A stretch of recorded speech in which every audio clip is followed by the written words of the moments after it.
Hello YouTube, this is William.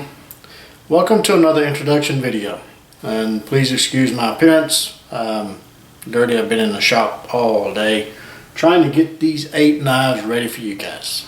Okay, this is a something special. This is the name of this, as you know, is a Sportsman. So this knife was designed with a Sportsman in mind. This is not a bushcraft knife. It's not designed to be a carving knife. It's not designed to go out and whittle on sticks and things like that. This is for the Sportsman. You're thinking meat processing, you're talking about game processing, you're talking about kitchen prep, things like that. That's what this knife is designed for. Now I have one in full flat and I have one in saber. The saber will lend itself to a little bit more of firecraft task if that's what you prefer, or batoning and things like that. I would not baton the full flat. I mean, it'll handle it up as long as you're reasonable with it, but I still do not recommend it. I mean, full flats are very thin bladed knives. This is made, as I've said, this is made from 0.110 of an inch AEB-L stainless steel, which is a fairly new stainless steel. If you don't know anything about it, it's made in Scandinavia, from my understanding, and it was designed for scalpels and razor blades, not straight razors, but razor blades that goes in the disposable kind of razors. So it's designed to take a very fine edge. And I've been getting so many reports on this steel, and then Mike Travis with Blue Mountain Bushcraft was talking on the phone one day, and he had mentioned, have you tried this AEB-L steel yet? And I said, no, I haven't. He said, well, you need to try it. So as soon as I was able, I did get some, and that was about a month ago, and I've been trying it. And folks, let me tell you, I have been very impressed. I was so impressed with it, I couldn't believe my own results. So I solicited a couple of other people to give me in the blind. I didn't tell them what my results was. They had several different knives, and they had an AEB-L knife that I sent to them. Why, you know, they purchased it, so I told them to do this test. Okay, tell me which steel that they preferred. Of course, they all had their biases, you know, and one of them was Dan Lutz and the other one was Pano.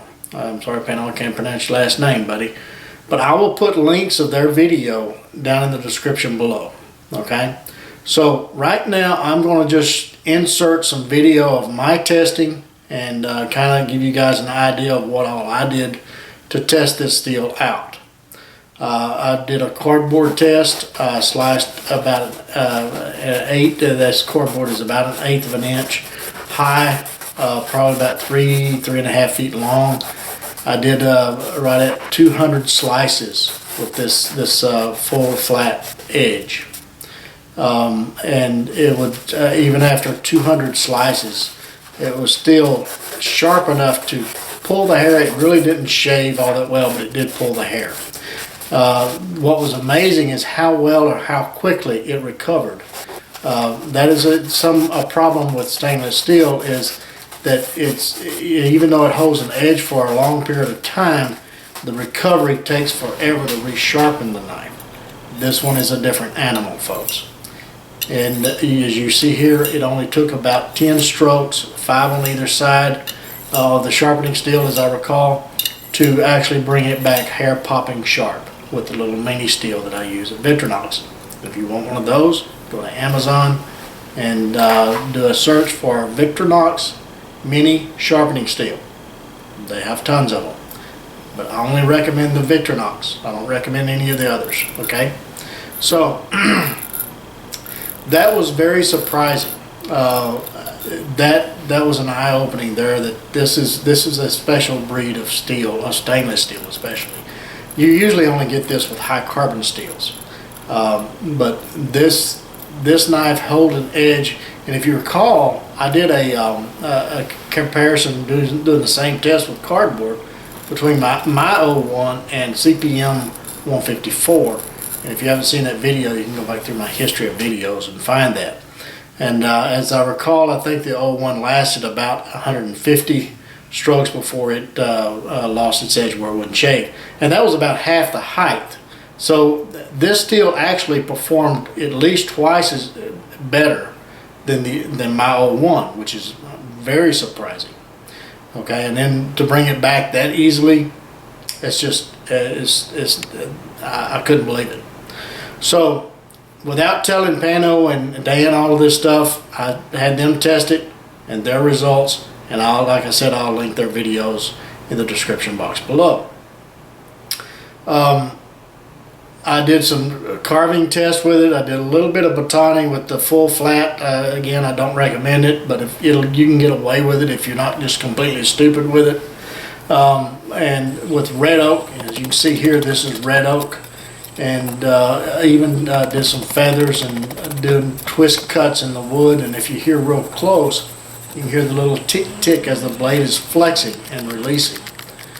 And even with all of that, the blade never rolled, it never chipped, it went right back to zero, it didn't bend. It's just passed every test with flying colors and still maintained a very, very sharp edge. I was very impressed with this steel. I've done some corrosion tests. I asked Dan to do some corrosion tests. I'm going to insert a photo here. And if you look at the photo, the one on the left is lemon juice, the little strip, and the one on the right is that is actually salt water that's on that strip. And we left it a little over 12 hours, and the result was that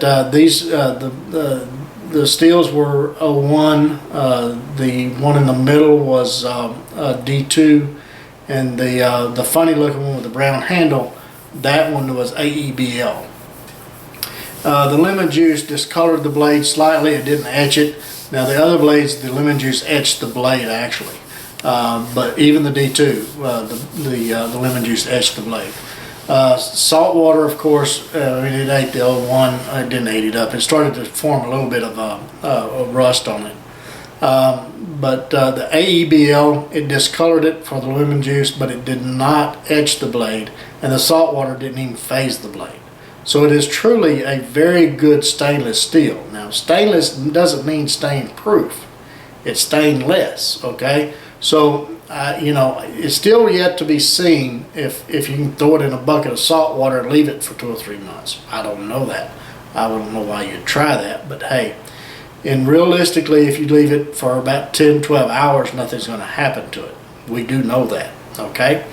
Even citrus and things like that usually discolors and etches blades doesn't affect the blade like it does a lot of the other steels like D2 and 01 and the high carbon steels, which D2 is considered sort of a stainless, but not really.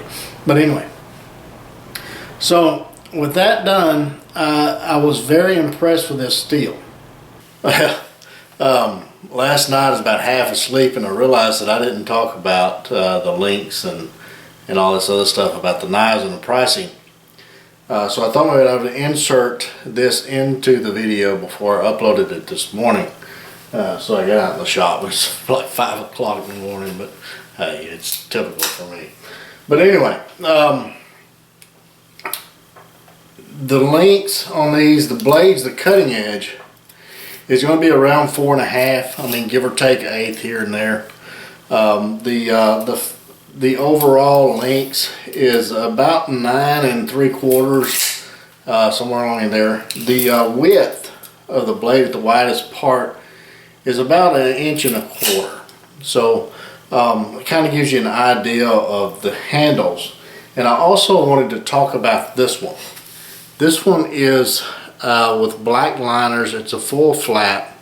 It's the only one with black liners in the full flat, but the handle is very narrow. This is the only one that has a very narrow handle. So for those of you who want a very thin handle, then this is your knife. This one is for someone who who has a little bit smaller hands, okay? Maybe your wife or girlfriend or maybe even you just have small hands. I mean, you know, some of us do. So anyway, now let's talk about the other thing about this steel that is just so amazing is the pricing. The pricing of this steel is on par with the 01. So these knives, the price on this knife is only $265, and I mean that's with the premium scales and liners and everything else. We're still able to provide this this stainless steel knife at $265. So that's I hope the pricing stays there, because I'm afraid the supply and demand, once the information of the steel gets out, then I look for the pricing to go up. But right now, and I'm trying to get as much of this as I can afford right now. So, but anyway, now the sheaths, they're going to be shipped to Stitch Gear. If you want to buy a sheath, then you need to get with Stitch Gear. Please don't add a Kydex sheath, because I'm trying to get out of the sheath business. I'm a knife guy, okay? I did a video here a while back with Randy, and all the sheaths are being transferred over to the Stitch Gear company. Now if you want to send it to someone else, then I can do that. But anyway, so with that said, let's get on with the rest of the video. Now that we've talked about the testing and all this other stuff, and we've determined that this is a viable and a very good steel, stainless steel for a Sportsman, let's talk about the design aspects of this knife. And like I said, I've got two different models. I've got a saber model like this, and I've got a full flat model, okay? These knives are very thin. They're made from 0.110 of an inch, which is just under an eighth of an inch. It's kind of between a 3/32 and an eighth of an inch. By the time you finish grinding, it may be a beefy 3/32. Okay, so let's talk about the aspects of it. And so let's start at the tip. Okay, and I'm going to insert some videos here of this knife in action. If you look at the tip is raised up. The blade is raised up, and that's so that you can, when you're using the knife in this position, as shown here, it puts force not only on the blade, well, it's not only on the tip, but it's actually on the blade. So you're actually using more of this part here instead of just the tip if it was a straight blade, okay? And as you can see here, when I'm slicing this leather, it actually slices the leather better than if you had just the tip piercing the leather. You actually have part of this cutting edge that's cutting the leather before the tip even gets there. Okay, that's the reason that the blade is dropped down. And also the blade is raised up so that when you're skinning task and all this other stuff, the tip is raised up out of your way. Now, when you're using the blade upside down, as shown here, I didn't have an animal, so I just use a piece of leather. But when you're using it upside down, the tip hits the animal, and you still have enough room for your hand. Your hand is raised up off of the animal, so that gives you a clearance when you're skinning game. The other thing is because the blade is raised up, as you see me chopping these vegetables, your blade is touching the vegetables, and again your hand is moved up out of the way. That's another reason why the blade is arched up like it is to keep your hand out of the way of your task. So it does very well with that. Another thing that the blade excelled at was actually filleting, and I filleted a fish with it, as shown here, and I've filleted a chicken breast, as shown here, doing cordon bleu. I'm on a low carb diet. So anyway, it did very well in the kitchen. That was another thing that that I wanted to cover was kitchen. A lot of times kitchen is left out of knife designs. And so I wanted to make sure that this blade covered the kitchen aspect of it. So moving on down, it has a raised area here so that it has a ramp for your thumb so that you can actually put force on the blade as you're skinning. You have more control. Again, I believe the more you control a blade, the safer the blade is, because you're not going to intentionally cut yourself. And especially when you're dealing with game processing and game prep, then you're getting into some very tight spaces, especially in the chest cavities and things like that, and some of the larger game like whitetails and elk and moose and bear and all this other stuff. You're in some very tight places, so that you want to make sure that you have complete control of that blade. So that ramp there actually has, for the thumb, again, you have complete control of that blade. Even the part here is a little bit flat, so that you can actually put some pressure on that blade, forcing it down, and whatever you need to do, put some pressure behind it without cutting your thumb on a sharpened spine. These spines are 90 degrees, folks. I mean, it is sharp. And the reason I put them all at 90 is it's easier for you to take the 90 off than it is to put the 90 on. So once you get it, if there's a part of the blade that you don't want to be sharpened, then take a little piece of steel wool or very fine emery cloth and just polish that edge to where it's a little bit rounded. Okay, that's very simple to do. Again, it's easier to take it off than it is to put it on. So, all right, so let's talk about the handles. And I'll get into materials here in a moment, but let's talk about shape. Okay, these shapes are different. They're more contoured, and again, this is not a bushcraft knife where you're going to be using the knife carving a lot. I have these handles very contoured because I think that a handle should fit the task of the intended knife. I think that a knife design should follow from the tip to the pommel for its intended purpose. A lot of times a handle is left out of the whole equation, and a handle is very important, especially when you get on that 15th or 20th coon that you're skinning. A handle is very important, folks. You start getting muscle cramps and hand cramps if the handle is not comfortable with you. This handle is very contoured, and the reason it's contoured is so that you have purchase and control in a wet, sticky situation. Again, control. It is rounded up here so that you have a pinch. You can, again, control this blade. All right, twisting, cutting the blade. If you skin game at all, you know that when you're skinning game, this knife is handled in so many different ways when you're skinning that just one handle shape is not going to be comfortable. It should have various different contours in that handle so that many grips is comfortable for you. Okay, and that's what I did. It feels very, very nice in the hand, in many different grips, many different situations that you might find yourself in close quarters inside the animal.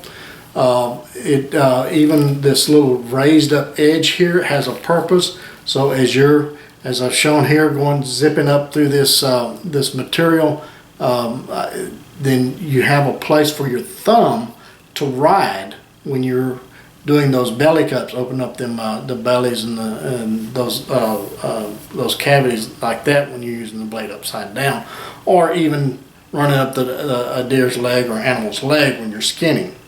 Then you have a place to place your thumb so that you can put some force behind it, and again, control. Okay, so that you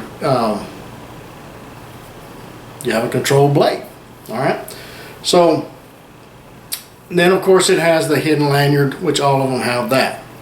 Now, this pretty much covers the knife design. I think the steel is a phenomenal steel. The recovery is what's amazing about this. The duration of the edge and the edge retention is not as surprising as many of the other steels. Tons of steels will last that long. The problem has always been the longer an edge lasts, the harder it is to recover or resharpen. I mean, if an edge lasts a long time, then it takes a long time to resharpen. That's always been the problem until now. This steel will last a long time, but it's a contradiction. It doesn't take that long to recover. That's what's so amazing about it. And it's not only my findings, but it's findings that people I've asked to test it, as well as other people. After I did all my tests, I was talking to Mike Travis about it, and I tell him how surprised I was and thanking him for letting me know about the steel. And he says, well, I'll send you some literature on it. And well, he sent me some articles on it, and everybody is finding this out as well. There's some very good articles that people have done on this steel, and I encourage you to check it out. It's not only me and people that I know that's in this that has tested it. It's others that's tested and finding out about this steel. It's fairly new, but it's going to hit the market pretty hard here, pretty quick, I think. So anyway, so right now I've got 4 of each that are available on my website. I didn't want this to be a very long video, but it may be. But if you go to my website, and it's very simple, wcknives.com, go up on the right hand corner, there's a little burger menu. What they call a burger menu is 3 little dashes. Touch that if you're on a tablet or a phone, or if you're on a computer, move your little cursor up there and click on it, and there'll be a menu that drops down.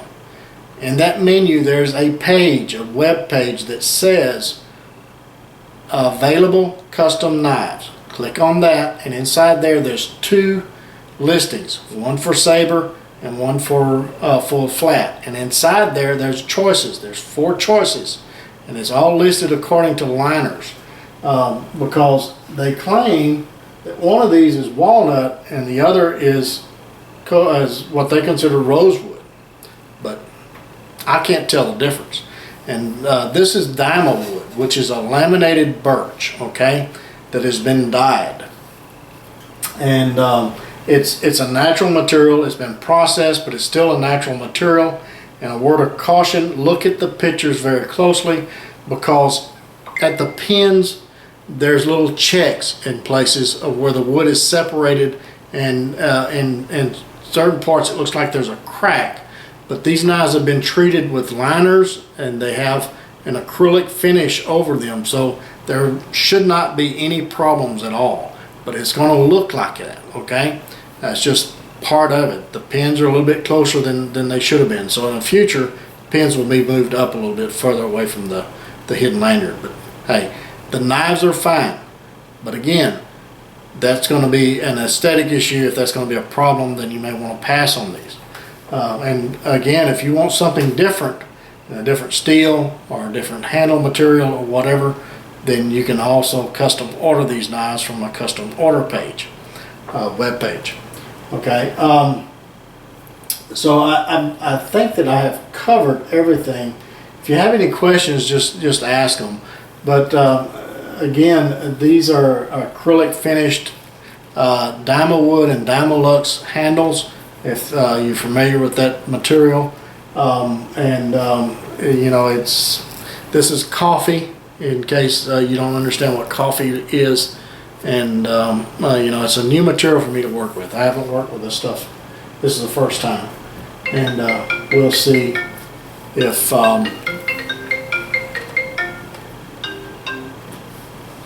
boy, it's been one of those days, folks, I tell you. But anyway, so anyway, again, you know, people's going to ask me, what would you get, the saber or the full flat? Full flat is for more your kitchen prep and your game processing. The saber will do the same thing. It's just geared a little bit more for heavier tasks, such as batoning, firecraft, things like that. So if you plan on doing firecraft, then I'd say the saber. If you're just going to do kitchen prep and just game prep, then the full flat, because it has a little bit better slicing, okay, in my opinion. All right, so I've rambled enough about this. These knives are just, and I'll show you the prototype that you've seen probably, and I have just wore this knife out. I love this knife, okay? I've got a new favorite knife. So this blade shape, probably, it's going to remind you of a couple of knives, I think, especially The Canadian belt knife, because the blade shape is kind of like that, the blade tilts up. The lamb skinner is another one where the blade tips up. The tip is a little bit different. The blade is narrower than the Canadian belt knife, which has a sharper tip, this one does, than the Canadian belt knife.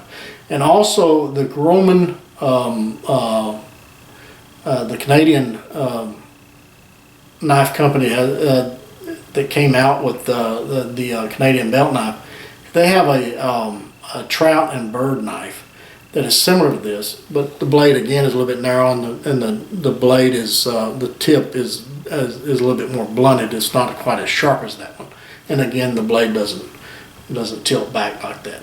But anyway, this is a combination of a lot of different designs into one, so it's going to remind you of something else. I mean, every knife reminds you of something else. I mean, it's just a given. But anyway, so I'm going to quit rambling. Go to my website, wcknives.com. Check out the videos below, and check those guys out and their findings as well. Go to Google this steel AEB-L, and find out what other people are saying about this. It's not just me, folks. It's everybody's finding out that hey, different animal is in the neighborhood now. So until the next one, you guys get in the backyard, put it on a stick. Be sure to take a child with you. Get the opportunity, and don't forget those plenty of band-aids and lots of knives. Catch you again soon. Bye-bye.